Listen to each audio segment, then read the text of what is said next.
સિદ્ધરાજ જયસિંહ અને કુમારપાળના સમયમાં ગુજરાતની જાહો જલાલી ખૂબ હતી, એ આપણે જોઈ ગયા. વસ્તુપાળ અને તેજપાળના વખતમાં પણ એ જાહો જલાલી ટકી રહેતી. રાજ્યનો વિસ્તાર પણ વધ્યો હતો. પણ વસ્તુપાળના અવસાન પછી 60 વર્ષે ગુજરાતના હિન્દુ રાજ્યનો અંત આવ્યો. ગુજરાતના છેલ્લા હિન્દુ રાજા કર્ણદેવ વાઘેલા હતા. એ વખતે દિલ્હીની ગાદી ઉપર અલાઉદ્દીન ખિલજી હતો. અલાઉદ્દીન ખિલજીએ પોતાના ભાઈ ઉલુગ ખાનને ગુજરાત ઉપર ચડાઈ કરવા મોકલ્યો હતો. રાજા કર્ણદેવ હાર્યા અને ગુજરાત રાજ્ય દિલ્હીના તાબામાં ગયું. ગુજરાતનો વહીવટ કરવા દિલ્હીનો સુલતાન એક સૂબો નીમતો. આવા સૂબાઓએ 100 વર્ષ ગુજરાતનો વહીવટ કર્યો. એમાંના છેલ્લા સૂબાનું નામ રાસ્તી ખાન હતું. એણે સ્વતંત્ર સુલતાન થવા બળવો કર્યો. એના બળવાને દાબી દેવા દિલ્હીના સુલતાને ઝફર ખાનને મોકલ્યો. ઝફર ખાન ગુજરાતમાં આવ્યો અને વહીવટ પોતાને સોંપી દેવા રાસ્તી ખાનને કહેણ મોકલ્યું. રાસ્તી ખાને કશો જવાબ વાળ્યો નહીં. એટલે ઝફર ખાન રાસ્તી ખાનને કાબુમાં લેવા પાટણ તરફ આવ્યો. પાટણ તે વખતે ગુજરાતની રાજધાનીનું શહેર હતું. બંને વચ્ચે પાટણ નજીક લડાઈ થઈ અને રાસ્તી ખાન મરાયો. ઝફર ખાનની આ જીતથી એની સારી છાપ પડી. એણે રાસ્તી ખાનના મળતિયાઓને દાબી દીધા અને પોતાનો અમલ શરૂ કર્યો. એણે એક પછી એક વિજય કરવા માંડ્યા. ઈડરના રાજા રાવ રણમલને નમાવ્યા. ખાનદેશ ઉપર જીત મેળવી. સૌરાષ્ટ્રમાં જારંદના રાજાને હરાવ્યા. જૂનાગઢ ઉપર ચડાઈ કરી. થોડા વખત પછી સોમનાથના મંદિરને લૂંટ્યું અને મંદિરનો નાશ કર્યો. આમ ઝફર ખાન ઉપરા ઉપરી જીત મેળવતો હતો.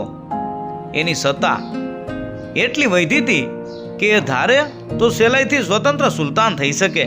છતાં એ સ્વતંત્ર સુલતાન થવા માંગતો નહોતો, કારણ કે એને દિલ્હીના સુલતાનનું લૂણ ખાધું હતું. એ તો માત્ર એનો સૂબો જ રહેવા માંગતો હતો.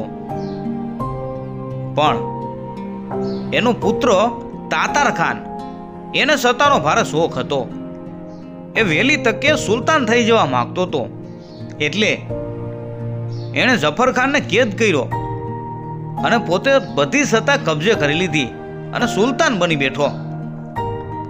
પણ એનું તંત્ર બહુ ચાલ્યું નહીં. 3 મહિનામાં તો એનું મરણ થયું અને એની સત્તાનો અંત આવ્યો. તાતાર ખાનના મરણ પછી ઝફર ખાને ફરીથી સત્તા હાથમાં લીધી. આ વખતે દિલ્હીના સુલતાનની સત્તા દિવસે દિવસે નબળી પડતી જતી હતી. એટલે ઝફર ખાનના ઉમરાઓ એને સ્વતંત્ર સુલતાન થવા આગ્રહ કરતા હતા. આખરે સૌના આગ્રહને વશ થઈ અને એ સુલતાન તરીકે જાહેર થયો. આમ ઝફર ખાન દિલ્હીના સુલતાનનો સૂબો મટી અને સ્વતંત્ર સુલતાન બન્યો. એણે પોતાનું નામ બદલી અને મુઝફ્ફર શાહ રાખ્યું. આ મુઝફ્ફર શાહ એ મુઝફ્ફર શાહ પહેલો. રાજપૂતોના રાજ્યના અંત પછી અત્યાર સુધી ગુજરાતના રાજ્ય ઉપર દિલ્હીના સુલતાનોની સત્તા હતી. એનો હવે અંત આવ્યો અને ગુજરાત ફરી સ્વતંત્ર બન્યું. સ્વતંત્ર થયા પછી એણે માળવા ઉપર ચડાઈ કરી અને માળવાને હરાવ્યું.